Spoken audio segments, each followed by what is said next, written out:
राजा fast food का ठेला लगाता था, जिससे मुश्किल से वह घर चला रहा था। लेकिन उसकी बहन दिव्या जब भी आती, राजा उसे जमा पूंजी दे देता। जबकि अंशुल राजा से लड़ने लगती कि ये दीदी के पति तो विदेश में रहते हैं और अच्छा कमाते हैं, तुम अपने बच्चों का निवाला उन्हें दे देते हो। तो इसी बात पर घर में झगड़ा हो जाता। कुछ दिन गुजरे तो राजा को लकवे का अटैक हो गया और वह बिस्तर पर जा लगा। घर में भूखमरी आ गई। तो अंशुल बोली, अब तुम्हारी बहन कहाँ गई है? यह सुनकर राजा नजरें चुराने लगा कि तभी दरवाजा खुला तो अंशुल की आंखें फटी की फटी रह गई, क्योंकि बाहर दिव्या दीदी फिर कब वापस आएंगी। राजा की बहन दरवाजे पर ही थी। जब उसने उनका हाथ थाम कर बड़े लाड पर बड़े अंदाज में पूछा था, तो दिव्या मुस्कुरा दी। तुम भी बिल्कुल बच्चे बन जाते हो राजा, अभी जाने तो दो, फिर वापस भी आ जाऊंगी। दिव्या की बात पर वह भी मुस्कुरा दिया और खामोशी से उनका हाथ पकड़ते हुए उनकी मुट्ठी में कुछ दबा दिया। क्या करते हो राजा, ऐसे मत किया करो, तुम खुशी से मिल लेते हो, मेरे लिए यही बहुत है। नहीं दीदी, आप हमारे घर आई है तो मैं आपको खाली हाथ तो नहीं जाने दूंगा। भाई छोटे होकर भी बड़े होते हैं। राजा भी दिव्या का ही भाई था। जवाब देने में कहाँ बाज आने वाला था। दिव्या मुस्कुराकर उसे आशीर्वाद देते हुए चली गई, जबकि अंशुल ने सुगलती हुई नजरों से दृश्य देखा था। उसे बिल्कुल भी अच्छा नहीं लगता था जब दिव्या पूरा दिन उसके घर में आकर रुकती थी, प्यार भरी बातें करती थी, राजा के साथ बचपन के किस्से छेड़ती थी और हंसती मुस्कुराती रहती थी। घर में जैसे एक अलग ही रौनक लग जाती थी, लेकिन इस रौनक के पीछे अंशुल के दिल में अजीब सा जहर भर जाता था। बहन भाई का यह प्यार उसे एक आंख नहीं भाता था। वह चुपचाप एक तरफ खड़ी सब कुछ देखती रहती, मगर उसके दिल में ईर्ष्या और गुस्से की आग भड़कती रहती। ऐसा नहीं था कि वह शुरू से दिव्या से खास खार खाती थी, बल्कि एक वक्त था जब वह भी उन्हें इज्जत देती थी, उनके आने पर खुश होती थी, उनके साथ बैठकर बातें करती थी। लेकिन जब से उसके बच्चे बड़े होने लगे थे और घर में खर्च की परेशानी होने लगी थी, तभी से उसे दिव्या बहुत बुरी लगने लगी थी। अब वह उनकी हर बात में कमी निकालती थी, हर हरकत उसे चुभती थी, क्योंकि वह जब भी आती थी राजा के पास जो भी जमा पूंजी होती थी वह उठाकर अपनी बहन को पकड़ा देता था। राजा फास्ट फूड का ठेला लगाता था, सुबह सवेरे निकल जाता था और शाम ढले थका हारा वापस आता था। पहले तो गुजर बसर आसान था, लेकिन जैसे जैसे बच्चे बड़े होते गए और बड़े होते गए उनका अपना गुजारा करना मुश्किल हो गया। महंगाई दिन ब दिन बढ़ती जा रही थी और आमदनी वही सीमित सी थी। कभी कभार तो भूखे ही रहना पड़ता था, क्योंकि काम हमेशा अच्छा नहीं चलता था। कुछ दिन ऐसे होते थे जब ठेले पर ग्राहक ही नहीं आते थे और वह खाली हाथ घर लौटता था। बिजली और गैस के बिल, मकान का किराया, राशन पानी, सब्जी, बच्चों की स्कूल की जरूरतों के पैसे, इन सब खर्चों ने मिलकर जैसे कमर तोड़ रखी थी। महीना शुरू तो हो जाता था, लेकिन खत्म होने का नाम ही नहीं लेता था, क्योंकि आखिरी सप्ताह के दिन भुखमरी ही की हालत में ही गुजरते थे। इन सब के बावजूद राजा की आदतें वही थी। वह अपनी बहन से मोहब्बत करने में कोई कमी नहीं करता था। उसे लगता था कि बहन को देना उसका कर्तव्य है, चाहे हालात कैसे भी हो। जबकि दिव्या का पति विदेश में था और अच्छा खासा कमाता था, दिव्या को उनके दिए हुए थोड़े से पैसों की जरूरत नहीं थी। वह अच्छे कपड़े पहनती थी, अच्छी सैंडल पहनती थी और खानदान भर में सखी और दयालु मशहूर थी। लेकिन अंशुल की नजर में वह सब दिखावा था, क्योंकि उसे लगता था कि वह अपने सगे भाई के बच्चों के मुंह से निवाला छीन कर ले जाती है। यह बात अंशुल के दिल को अंदर ही अंदर खाती रहती थी। वह जब भी अपने बच्चों को भूख से बिलखते देखती तो उसका दिल और कठोर हो जाता। उसे लगता था कि अगर राजा अपनी बहन को पैसे ना देता तो शायद आज उनके घर के हालात बेहतर होते। वह सोचती कि जितना पैसा राजा अपनी बहन को दे चुका है, अगर वह सब संभाल कर रखता तो शायद वह कोई छोटा मोटा कारोबार कर लेता, शायद वह एक दुकान ले लेता या अपने ठेले को बड़ा कर लेता, और अगर यह सब ना कर पाता तब भी शायद वह अपना घर बनाने के लिए कुछ एडवांस जमा कर लेते। लेकिन नहीं, उसे तो अपनी बहन से मोहब्बतें जतानी थी। भले बहन को उसकी मोहब्बत की जरूरत हो या ना हो, यही सोचें धीरे धीरे अंशुल के दिल में जगह बनाती गई, और फिर उसके व्यवहार में कठोरता आती गई। अब जब भी दिव्या पर घर आती तो वह उनके सामने तो चुप रहती, लेकिन दिल ही दिल में जलती रहती। उनके जाने के बाद वह राजा से झगड़ा करती और उसे ताने देती। इन दोनों के बीच इसी बात पर अक्सर लड़ाई झगड़ा हो जाता, और बच्चे डर कर एक कोने में बैठ जाते। आज भी कुछ ऐसा ही हुआ था। राजा अपनी बहन को नमस्ते करने के बाद जैसे ही मुड़ा, अंशुल ने बड़ी तीखी नजरों से उसकी तरफ देखा। उसके चेहरे पर गुस्सा साफ दिख रहा था। सारा दिन बहन के साथ बातें खत्म नहीं हुई थी, जब दरवाजे पर जाकर भी लंबी हो गई थी। उसे यह सब बिल्कुल बर्दाश्त नहीं हो रहा था। उसने तीखे स्वर में सवाल पूछा तो राजा हंस दिया और कहने लगा, क्यों, तुम्हें हम बहन भाई के प्यार से जलन हो रही है? उसकी बात सुनकर अंशुल का गुस्सा और बढ़ गया। वह फौरन बोली, मुझे बहन भाई के प्यार से जलन नहीं होती, लेकिन जब आप मेरे बच्चों के मुंह का निवाला अपनी बहन को दे देते हैं तब जलन होती है। आप जानते हैं घर की हालत कैसी है, लेकिन इसके बावजूद जो थोड़ी बहुत जमा पूंजी मैं कठिन समय के लिए जमा रख करके रखती हूँ, आप उसे भी उठाकर अपनी बहन को दे देते हैं। राजा का चेहरा कठोर हो गया। तुम्हें दिव्या दीदी के बारे में ऐसी बात नहीं करनी चाहिए, और ना ही मैं दीदी के लिए ऐसे शब्द बर्दाश्त करूंगा। उसने बजाय अंशुल की बात समझने के उसे डांट दिया। यह बात अंशुल को और चुभ गई। उसका गुस्सा अब काबू से बाहर हो रहा था। वह भी ऊंची आवाज में बोलने लगी, और दोनों के बीच एक बार फिर तू मैं शुरू हो गई। घर का माहौल एकदम जंग का मैदान हो गया। बच्चों ने जैसे ही अपने माँ बाप को झगड़ते देखा तो वह डर कर एक कोने में जा बैठे। उनके चेहरे पर डर साफ नजर आ रहा था। वो खामोशी से एक दूसरे के साथ लगकर बैठ गई, जिससे खुद को इस शोर से बचाने की कोशिश कर रहे हो। बच्चों को बुआ का घर में आना बिल्कुल भी पसंद नहीं था, इसलिए नहीं कि बुआ उन्हें अच्छी नहीं लगती थी या वह उनसे प्यार नहीं करती थी, बल्कि इसलिए कि बुआ के जाने के बाद माँ और बाप का झगड़ा हो जाता था। वह जानते थे कि जैसे ही बुआ जाएंगी घर में लड़ाई शुरू हो जाएगी, और फिर कई कई दिन तक यही माहौल रहेगा। अक्सर ऐसा होता था कि राजा और अंशुल कई दिन तक एक एक एक दूसरे से बात नहीं करते थे। घर में खामोशी छा जाती थी, लेकिन वह खामोशी सुकून वाली नहीं होती थी, बल्कि एक बोझल सी खामोशी होती थी जिसमें हर कोई घुटा घुटा सा महसूस करता था। ऐसे में बच्चों की भी शामत आ जाती थी। कभी माँ गुस्से में इन पर चीख देती थी तो कभी बाप अपनी झुंझलाहट इन पर निकाल देता था। आज भी बच्चे इसी डर के साथ कोने में बैठे थे। उनकी नजरें कभी माँ पर जाती तो कभी बाप पर। वह चाहते थे कि यह झगड़ा खत्म हो जाए, लेकिन उनके पास इतनी हिम्मत नहीं थी कि कुछ बोल सके। उनके दिलों में एक अजीब सा डर बैठ गया था। अंशुल के दिल में गुस्से के साथ साथ बेबसी भी थी। वह जानती थी कि हालत ने उसे कठोर बना दिया है। अगर उसके बच्चे भूखे ना होते, अगर घर के हालात बेहतर होते, तो शायद वह कभी इस तरह ना सोचती। लेकिन अब उनके उसके लिए हर वो चीज अहम थी जो उसके बच्चों के काम आ जा सकती थी। उसे अपनी संतान की चिंता थी, और यही चिंता उसे अंदर से तोड़ भी रही थी और कठोर भी बना रही थी।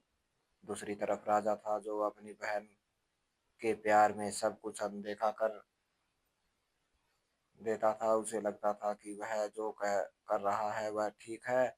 वह अपनी बहन को खुश देखना चाहता था और इसी में अपनी खुशी समझता था। उसे यह एहसास नहीं हो पा रहा था कि उसकी यही आदत उसके अपने घर को तोड़ रही है।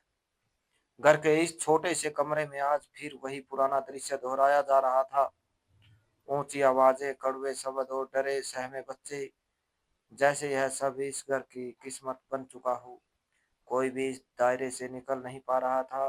ना राजा अपनी आदत छोड़ पा रहा था, ना अंशुल अपने गुस्से पर काबू पा रही थी और ना ही बच्चे इस माहौल से बच पा रहे थे। यह जाहिर है कि एक आम सा घरेलू झगड़ा था, लेकिन इसका प्रभाव बहुत गहरा था। अभी दिव्या को गए कुछ ही दिन गुजरे थे कि जैसे घर की हवा ही बदल गई।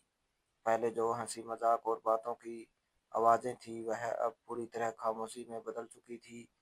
राजा रोज की तरह सुबह ठेला लगाने के लिए निकला था, लेकिन उस दिन उसके कदमों में अजीब सी लड़खड़ाहट थी। सर भारी था और शरीर में कमजोरी कुछ ज्यादा ही महसूस हो रही थी। उसने सोचा शायद थकन है या भूख का असर है, इसलिए उसने ज्यादा ध्यान न दिया। लेकिन कुछ ही घंटों बाद अचानक उसके हाथ से चम्मच गिर गया और शरीर का एक हिस्सा जैसे सुन्न होकर रह गया। जुबान लड़खड़ा गई और वह वहीं बैठा रह गया। करीब गड़े खड़े लोगों ने जब उसकी हालत देखी तो फौरन उसे संभाला और अस्पताल पहुंचाया। खबर जब घर पहुंची तो अंशुल के पैरों के नीचे से जमीन निकल गई। वह भागी भागी अस्पताल पहुंची तो राजा को उस हालत में देखकर उसकी आंखों से आंसू बहने लगे। डॉक्टर ने चेक करने के बाद बताया कि इसे लकवे का अटैक हुआ है। हालांकि यह भी शुरुआती प्रकार का है, लेकिन हालत को अनदेखा नहीं किया जा सकता। यह सुनकर अंशुल के दिल पर जैसे पहाड़ टूट पड़ा। पहले ही घर के हालात खराब थे और अब यह नई मुसीबत। उसके पास इतने पैसे भी नहीं थे कि वह इलाज सही तरीके से करवा सके। उसने अपनी कुल जमा पूंजी देखी तो वह ना होने के बराबर थी। उस पल उसे अपनी वह सोने की चैन याद आई जो उसने बड़े शौक से बनवाई थी और हमेशा संभाल कर रखी थी। दिल पर पत्थर रखकर उसने वह चैन बेच दी ताकि राजा का इलाज शुरू करवा सके। अस्पताल के दिन उसके लिए बहुत कठिन थे। एक तरफ पति की बीमारी का दुख और दूसरी तरफ बच्चों की चिंता। वो दिन रात राजा के पास बैठी रहती, कभी उसके माथे पर हाथ रखती तो कभी डॉक्टर की बातें ध्यान से सुनती। राजा भी खामोशी से उसे देखता रहता था, जैसे उसे अपनी गलतियों का एहसास हो रहा हो, लेकिन वह कुछ कहने की हालत में नहीं था। इन दिनों में दिव्या भी एक दो बार अस्पताल आई।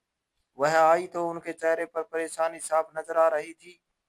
उन्होंने राजा की खैरियत पूछी कि उसके सर पर हाथ फेरा और अंशुल से कुछ रस्मी बातें की, लेकिन वह ज्यादा देर नहीं ठहरी।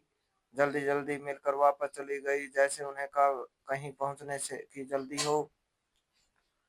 अंशुल ने उनकी आंखों में चिंता तो देखी, मगर साथ ही एक फासला भी महसूस किया जो पहले कभी नहीं था।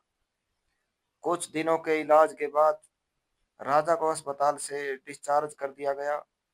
डॉक्टर ने साफ तौर पर हिदायत दी कि हालांकि लकवे का झटका मामूली था, लेकिन इसे बिल्कुल भी अनदेखा ना किया जाए। राजा को पूरी तरह आराम की जरूरत थी और इसके साथ अच्छा आहार भी जरूर जरूरी था ताकि वह जल्दी ठीक हो सके। डॉक्टर ने यह भी कहा कि अगर सावधानी नहीं की गई तो यह परेशानी दोबारा भी हो सकती है और ज्यादा खतरनाक साबित हो सकती है। घर वापस आकर राजा चारपाई पर लेट गया। अब वह पहले जैसा नहीं रहा था। शरीर में कमजोरी थी और हरकत में भी सुस्ती आ गई थी। उसके लिए ठेला लगाना तो दूर की बात, अब उठना बैठना भी मुश्किल हो गया था। उसके लेटते ही जैसे घर की व्यवस्था भी लेट गई। आमदनी का कोई जरिया बाकी नहीं रहा था। जो थोड़े बहुत पैसे थे वह इलाज पर खर्च हो चुके थे।